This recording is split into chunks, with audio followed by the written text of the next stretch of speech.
हाँ जी क्लास +2 है तो एक्सरसाइज 6.5। सो क्वेश्चन नंबर आप 10th कर लगे। देखो कि 10th क्वेश्चन की है कि find the maximum value of this function in the interval 1 and 3। So find the maximum value of same function and interval -3 and -1।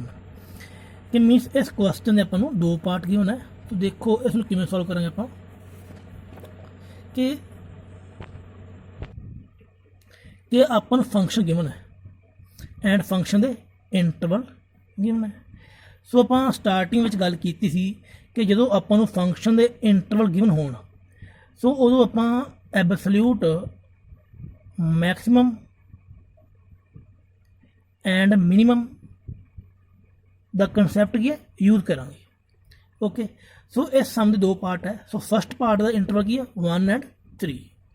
सो इसमें सॉल्व करेंगे। देखो फंक्शन गिवन है कि 2x³ -24x + 107। सो फस्ट आप function का डेरीवेटिव सॉल्व करेंगे।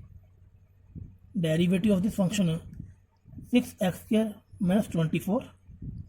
Then derivative put is equal to 0। So derivative में 0 put करेंगे आप। It mean 6x² -24 is equal to 0। It mean 6x² is equal to 24। It mean x² is equal to 4, x is equal to +or-2। Okay so then देखो जो first interval अपना की है 1 and 3। So x की value देखो 2 and -2 है। But ये -2 है ना, -2 is not belong to interval 1 3। So is reject. तो देन आप एक्स की वैल्यू 2 नू यूज करा। ओके सो हुण आप अपने को जो पॉइंट ने जिन्होंने आप फंक्शन पुट करना है, एक तो 1 है जो इंटरवल गिवन है एंड 2 है जो आप फाइंड किया एंड 3। ओके सो हुण इन्हां तिन्नां पॉइंटां नूं फंक्शन दे विच पुट करांगे। सो देखो f1 2³ -24 × 1 + 107। सो इसमें सॉल्व करें 2 -24 + 107 it mean 109 is 85 and f at 2 and cube of 2 -24 × 2 + 107। so 2 × 8 -48। तो देखो सॉल्व करेंगे आप इसनों तो 123 -48 is equal to 75। So f at 3 2 × cube of 3 -24 × 3 + 107।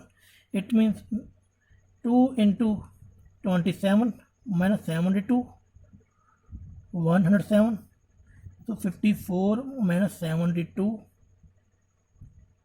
सो इसमें सॉल्व करेंगे अपना आंसर आएगा 89। ओके सो 89 अपना की है maximum value at 3। Okay so इसमें आप लिख भी देने से कि f at 3 is equal to 89 is maximum value. Okay so ये अपना क्वेश्चन का first part. So second part देखो तो जो अपन इंटरवल गिवन है -3 and -1। सो इस फंक्शन का सो इस इंटरवल आप मैक्सिमम वैल्यू फाइंड करनी है। ओके सो देखो आप स्टार्टिंग करांगे इसनों कंडीशन नंबर फस्ट कर लो लेट। सो इसनों करो फस्ट, इसनों करो सैकेंड। सो फस्ट आप लिखेंगे from second x is equal to +or-2। So देखो x की दो वैल्यू 2 and -2। जो -2 है वो तो अपनी इस इंटरवल विच लाई कर रही है, बट जो +2 है वो इस इंटरवल विच नहीं लाई कर रही। Okay so 2 is not belong to it is interval, therefore is reject। So X की वैल्यू आपांगी -2 पुट करांगे एंड 1 पुट -1 पुट करांगे एंड -3 पुट करांगे। ओके सो फस्ट आप एफ एट -2 देखो 2 into minus cube -2 the cube and 24 into -2 plus 107। Okay so then देखो इस solve करते हैं आप कि -16 plus 48 plus 107 is equal to 139। Okay then F at -1 2 into -1 the cube -24 into -1 plus 107। So इस solve करेंगे आप -2 plus 24 plus 107 is equal to 129। So F at -3 2 into -3 the cube plus -24 into -3 plus 107। So इस solve करेंगे अपना answer -54 plus 72 plus 107 is equal to 125। So ਹੁਣ ਇਹਨਾਂ ਤਿੰਨਾਂ ਨੰਬਰਾਂ ਦੇ ਵਿੱਚੋਂ ਦੇਖੋ ਆਪਣੀ ਮੈਕਸਿਮਮ ਵੈਲਿਊ ਕਿੰਨੀ ਹੈ 139 ਐਟ -2। ਓਕੇ ਸੋ ਆਪਾਂ ਲਿਖਾਂਗੇ maximum value of fx at x is equal to -2 is 139। Okay so ये सी अपना क्वेश्चन नंबर 10th। नेक्स्ट हम देखो कि अपन given that x is equal to 1 the function it is। Okay so attain maximum value on the interval it is। so find the value of a कि function ਦੇ ਵਿੱਚ ਆਪਾਂ ਨੂੰ ਇੱਕ ਵੇਰੀਏਬਲ a ਹੈ। ਸੋ ਇਹਦੀ ਇਸ a ਦੀ ਵੈਲਿਊ ਫਾਈਂਡ ਕਰਨੀ ਹੈ। ਸੋ ਕੰਡੀਸ਼ਨ ਕੀ ਹੈ ਕਿ ਜੋ ਆਪਣਾ x = 1 ਹੈ ਨਾ, ਇਹ x = 1 ਦੇ ਉੱਪਰ ਇਹ ਫੰਕਸ਼ਨ ਆਪਣਾ ਕੀ ਹੈ ਮੈਕਸਿਮਮ ਵੈਲਿਊ ਦੇ ਰਿਹਾ ਹੈ। ਓਕੇ ਮੀਨ ਜੇਕਰ ਮੈਕਸਿਮਮ ਵੈਲਿਊ ਦੇ ਰਿਹਾ ਹੈ it mean f dash x = 0 ਦੇ ਵਿੱਚੋਂ ਜੋ ਪੁਆਇੰਟ ਨਿਕਲੇਗਾ ਕਿ ਡੈਰੀਵੇਟਿਵ ਦੇ ਵਿੱਚ ਆਪਾਂ f ਐਟ 1 ਪੁੱਟ ਕਰਾਂਗੇ ਤਾਂ = 0 ਇਜ਼ मैक्सिमम पॉइंट होएगा। ठीक है कि डेरीवेटिव में आप जो 1 पुट करांगे तो जो 1 अपना की है मैक्सिमम पॉइंट होएगा। सो इसमें एक होर तरीके समझो कि जो आप सम पहला सॉल्व किए local maximum and local minimum point वाले वो प्रोसैस की अपना कि फंक्शन गिवन सी। सो फंक्शन का डेरीवेटिव करते तो डेरीवेटिव इक्वल टू 0 पुट करते कि डेरीवेटिव में 0 पुट करने से अपन की है मैक्सिमम और मिनिमम पॉइंट फाइंड होंदी। ओके पॉइंट फाइंड होंदे सी बट इस बार की अपन पॉइंट की है गिवन ही है। सो अपना सम की थोड़ा ईजी हो जाएगा करना। तो देखो स्टार्टिंग किमें करेंगे सम की कि फंक्शन गिवन है x4 -62x⁻² plus ax plus 9। So derivative of this function देखो 4x³ -124x plus a। So derivative नूं आपां 0 पुट करांगे। देखो 4x³ -124x plus a = 0। So derivative आप 0 पुट क्यों करते थे कि अपन मैक्सिमम या मिनिमम पॉइंट की फाइंड करना सी बट इस बार की अपन कि x = 1 इज मैक्सिमम गिवन है। जेकर गिवन है then f dash at 1 = 0 it mean 4 1³ -124 into 1 plus a = 0। So 4 -124 plus a = 0. So -120 plus a = 0. Then a = 120 is answer of this function. So ये से अपना क्वेश्चन नंबर 11 कि फंक्शन की आप maximum तो मिनिमम वैल्यू फाइंड करनी है। इंटरवल की है 0 तो लैके 2π तक कि इंटरवल मीन जो अपना एक्स है ना वो लाई कर रहा है 0 तो लैके 2 पाई तक। ओके, जस्ट एक्स की वैल्यू इंटरवल का मीनिंग की है कि जो अपना एक्स है ਉਹਦੀ वैल्यू गिवन होंगी है कि जो अपनी एक्स की वैल्यू किहड़े इंटरवल के विचाले लाई करेगी। ठीक है, सो जो 0 and 2 pi मीनस x lies between 0 तो लैके 2 पाई। सो फंक्शन गिवन देखो अपना F X is equal to X plus sine 2x। Okay, but अपना इंटरवल गिवन है, जेकर अपने फंक्शन के इंटरवल गिवन होना तो आप यूज़ करांगे absolute maximum and absolute minimum का टॉपिक। सो फस्ट आप करते हैं derivative. So 1 + 2 into cos of 2x। So derivative is equal to 0।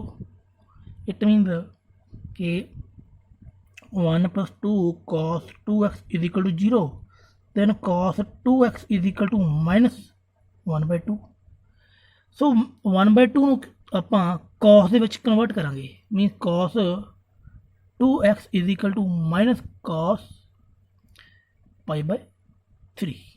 Okay, so ਇੱਥੋਂ ਤੱਕ ਤੁਹਾਨੂੰ ਸਮਝ ਆ ਗਈ ਨਾ ਬੜੇ ਆਰਾਮ ਨਾਲ। ਹੁਣ ਇਸ ਤੋਂ ਬਾਅਦ ਤੁਸੀਂ ਦੇਖੋਗੇ ਸਮਝੋ, ਗੱਲ ਸਮਝਣ ਵਾਲੀ ਹੈ ਕਿ cos ਆਪਣਾ ਕੀ ਹੈ ਨੈਗੇਟਿਵ ਆ ਰਿਹਾ। ਓਕੇ, ਐਂਡ ਜੋ ਆਪਾਂ x ਦੀ ਵੈਲਿਊ ਫਾइंड ਕਰਨੀ ਹੈ ਉਹ ਇਕੱਲੇ x ਦੀ ਵੈਲਿਊ ਨਹੀਂ ਫਾइंड ਕਰਨੀ, ਉਹ ਕਰਨੀ ਹੈ 2x ਦੀ। ਸੋ ਦੇਖੋ ਜਸਟ ਆਪਾਂ ਨੂੰ x ਗਿਵਨ ਹੈ कि x अपना लाई कर रहा है 0 तो लैके 2 पाई तक, बट आप फाइंड करना 2x। सो यदि मल्टीप्लाई करो 2 नाल। सो x की वैल्यू फाइंड करनी जो अपना इंटरवल है, इट मीन वो की है 0 तो लैके 4 पाई तक है। ओके, जो कि आ इंटरवल है वो जस्ट x ਲਈ है, बट जो हुण आप इंटरवल फाइंड किया वो की है 2x ਲਈ है। सो आप इस इंटरवल की हैल्प नाल इस इंटरवल की वैल्यू फाइंड करांगे। एंड देखो जो हम आप फंक्शन के पॉइंट फाइंड करने जिन्हों आप क्रिटिकल पॉइंट कहने, क्रिटिकल पॉइंट। ओके, सो देखो कि कॉस अपना की नैगेटिव आ रहा। सो इतों ये गल क्लीयर है कि cos is negative in second and third quadrant. Okay, so table देखो गौर नाल कि सैकेंड एंड थर्ड विच अपना कॉस की है नैगेटिव होंदा है, एंड एक्स की वैल्यू की है 0 तो लैके 2 पाई तक। मीनस इस क्वाड्रेंट के आप की है डबल राउंड लगाने हैं। ओके, डबल राउंड कि जस्ट डबल राउंड मीन कि जो आप 1 राउंड है वो की अपना 2 पाई तक है, एंड अगेन डबल राउंड की अपना 4 पाई तक। ठीक है, सो फस्ट आप गल करें फस्ट राउंड की कि फस्ट राउंड में अपने हरेक क्वाड्रेंट की वैल्यू की होंगी है। पहले राउंड में अपना वैल्यू थीटा होंदा है 0 + थीटा, या फिर कह लो π/2 - थीटा। ओके, इन्होंने दोनों चेक होंदा है, बट आप इसमें यूज करांगे सैकेंड क्वाड्रेंट में फस्ट राउंड के अकॉर्डिंग। आप गल कर रहे हैं फस्ट राउंड की, अपना थीटा होंदा π - theta. Third round third quadrant में अपना की होंदा है π + थीटा, एंड फोर्थ क्वाड्रेंट में 2 पाई - थीटा। सो इन्होंने अंडरलाइन कर लो, ये अपना की फस्ट राउंड है, मीन 0 तो लैके 2 पाई तक, जिन्होंने आप है बॉक्स में कवर किया है। ठीक है, थीटे की वैल्यू। सो अपना कॉस की है देखो इसे नैगेटिव है। सो ये according cos 2x is equal to cos π/3। So theta अपना कितना है π/3 है। ठीक है, so 2x is equal to -cos π/3। So cos अपना सैकेंड क्वाड्रेंट में चलाई कर रहा है इन सैकेंड क्वाड्रेंट। जेकर अपना cos सैकेंड में चलाई कर रहा है, सो सैकेंड के अकॉर्डिंग थीटा की वैल्यू की होगी π - theta. It mean 2x is equal to π - theta. It mean 2 pi is equal to 2 π/3। तो 2 × 2 cancel, x is equal to π/3। ये जस्ट आप फस्ट राउंड की गल कर रहे हैं।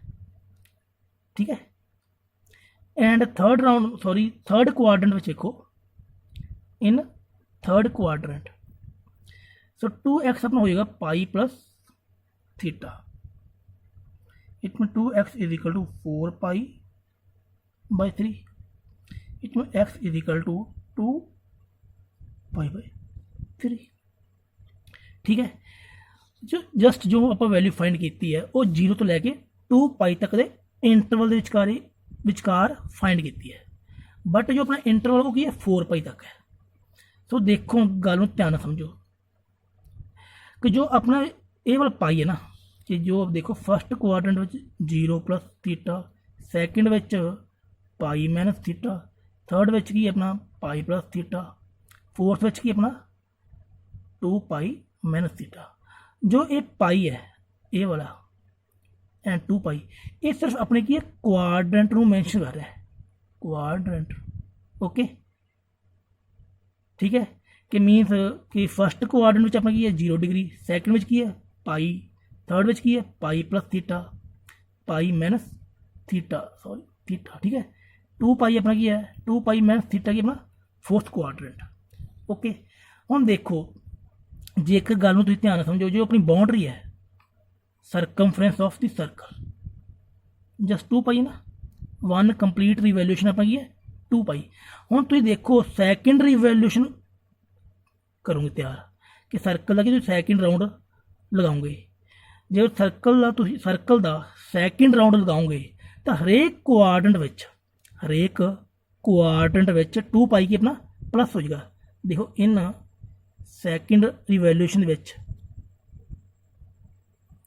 थीटा अपना की हो जाएगा, 0 के 2 पाई ऐड होया 2 पाई प्लस थीटा।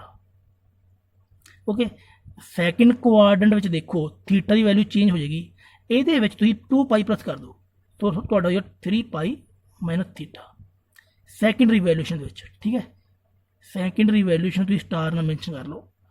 इन थर्ड क्वाड्रेंट में देखो तो पाई प्लस थीटा है। ओके, सो ये हो जाएगा अपना 3 pi plus theta and second revaluation के अकॉर्डिंग फोर्थ क्वाड्रेंट में थीटा हो जाएगा 4 pi minus theta. Okay, so ये सी अपनी गल डबल राउंड की। जेकर इसी तरह आप ट्रिपल राउंड लगाते तो ये की है 2 पाई अपना प्लस हो जाएगा इस मतलब हरेक क्वाड्रेंट में 2 पाई नूं प्लस करते जाओ, जिमें जिमें रिवैल्यूएशन इनक्रीज होता जाएगा उस तरह 2 पाई तुहाडा की है क्वाड्रेंट में प्लस होता जाएगा। सो आप फस्ट जस्ट गल करनी सैकेंड राउंड की। सो देखो कि सैकेंड राउंड के अकॉर्डिंग फस्ट क्वाड्रेंट दे विच तो थीटा की वैल्यू अपनी की हो जाएगी 3 pi minus theta. Okay, 3 pi minus theta, so 2x is equal to 8 pi by 3, so x is equal to 4 pi by 3। Okay, so then देखो second round के according in third quadrant देखो third quadrant में अपनी हो जाएगी theta की value 3 pi plus theta. Okay, so देखो 2x is equal to 10 pi by 3, so x is equal to 5 pi by 3। ठीक है, सो अपने को एक्स की वैल्यू फाइंड हो चुकी हैं, 4 वैल्यू फाइंड की हैं, पाई by 3, 2 pi by 3, 4 pi by 3 and 5 pi by 3। तो 4 वैल्यू आप फाइंड कर चुके हैं तो 2 वैल्यू अपन गिवन है। ठीक है, तो 2 वैल्यू अपन इंटरवल गिवन है। हुण इन्हां दे विच आपां फंक्शन की वैल्यू फाइंड करांगे। देखो आपां फाइंड करते हैं एफ एट, फस्ट फाइंड करते हैं एफ एट पाई बाई 3। तो देखो फंक्शन दे विच वैल्यू पुट की sine 2 into pi by 3। So इसमें सॉल्व करो pi by 3 plus sine pi minus pi by 3, so pi by 3 plus sine pi by 3। So इतनी value put करनी आप pi by 3 plus root 3 by 2। Okay, so ये अपनी value आई है F eight pi by 3 ऊपर। Okay, सो हम find करेंगे F at 2 pi by 3। इसमें फंक्शन पुट करेंगे 2 pi by 3 plus sine 2 into 2 pi by 3 means 2 pi by 3 plus sine 4 pi by 3। So इसको solve करते हैं आप कि 2 pi by 3 plus sine pi plus pi by 3 it means 2 pi by 3 minus sine pi by 3। So देखो कि 2 pi by 3 minus root 3 by 2। So ये value अपनी आई है एट 2 पाई बाई 3। दैन देखो फाइंड करेंगे वैल्यू आप F at 4 pi by 3 function put किया 4 pi by 3 plus sine 8 pi by 3। Okay it mean देखो 4 pi by 3 plus sine 3 pi minus pi by 3। So ये थोड़ा हो जाएगा 4 pi by 3 plus sine pi by 3। So ये value same इसी तरह ही आएगी कि 4 pi by 3 plus root 3 by 2। Okay so then find करेंगे आप फंक्शन की value F 5 pi by 3। So देखो 5 pi by 3 plus sine 10 pi by 3। So देखो नेक्स्ट स्टेप अपना sine 3 pi plus pi by 3। Okay so ये अपना बन जाएगा क्वाड्रेंट के अकॉर्डिंग जो क्वाड्रेंट के रूल ने वो अकॉर्डिंग नैगेटिव हो जाएगा साइन अपना। Okay it mean 5 pi by 3 minus root 3 by 2। Okay so ये आप 4 पॉइंटों के उपर फंक्शन की वैल्यू फाइंड कर चुके हैं। सो हम वैल्यू फाइंड करनी 0 एंड 2 पाई। सो फंक्शन की वैल्यू 0 तो फाइंड की। So 0 plus sine 2 into 0 just 0। So F at 2 pi 2 pi plus sine 2 into 2 pi means 2 pi in plus sine 4 pi. So 2 pi plus 0 is equal to 2 pi. Okay so देखो इन्हें जो आप value find की है first value second third 4 5 6 और इन्हों विचों clear दिख रहा 0 is minimum value. So maximum value देखो कि आ रही है कि आपको क्लीयर ही है कि 2 pi is maximum value. Okay but फिर भी एक छोटा स्टैप सॉल्व कर लेने डाउट ली कि पाई की वैल्यू अपनी 180 होंगी है। ठीक है सो पाई की वैल्यू अपनी कितनी होंगी है 180। तो 180 सॉल्व करके देखो एक रफ पेज पे इसी पेज पर सॉल्व करते हैं कि देखो कि 180 3 ने डिवाइड किया 60 plus root 3 value 1.73 divide by 2। So ये तो बहुत घट ये तो अपना जो आंसर है 80 के प्लस भी नहीं आना है ना 60 तो लैके 70 के विच रह जाएगा। सो ये वैल्यू तो भुल जाओ कि अपनी मैक्सिमम होएगी क्योंकि क्लीयर है कि 2 पाई अपना 360 होंगे 2 पाई अपना कितना होंगे 360। फिर जो ये आंसर है 360 अपने की नेड़े भी नहीं जा रहा। ओके सो नेक्स्ट वैल्यू देखो 2 pi by 3 2 pi by 3 मीनस 2 multiply 180 by 3 120। सो 120 विचों माइनस हो रहा है इट मीन जो ये आंसर है 120 तो घट होएगा। सो ये वैल्यू भी ये नेड़े नहीं जा रही 360 के नेड़े नहीं जा रही क्लीयर ही है। सो हुण आ जाओ अगली value the 4 pi by 3। So इसमें सॉल्व करांगे आप 4 इंटू 60 जस्ट 240। सो 240 विच अपना ऐड हो रहा है 1 प्लस 1.73 बाई 2। सो जो यदा आंसर आएगा वो 250 तो भी लैस आएगा। जो यदा आंसर आएगा ना वो 250 तो भी लैस आएगा। सो इट मीन ये भी अपना की है 2 पाई के बिल्कुल भी नज़दीक नहीं जा रहा। सो सेम ये भी अपना की है 2 पाई के नज़दीक नहीं आएगा। इट मीनस 2 पाई अपना की है मैक्सिमम वैल्यू है। ओके सो देखो आप आंसर लिखांगे 0 is minimum value at x is equal to 0, and 2 pi is maximum value at x is equal to 2 pi. So it is answer of question number 12.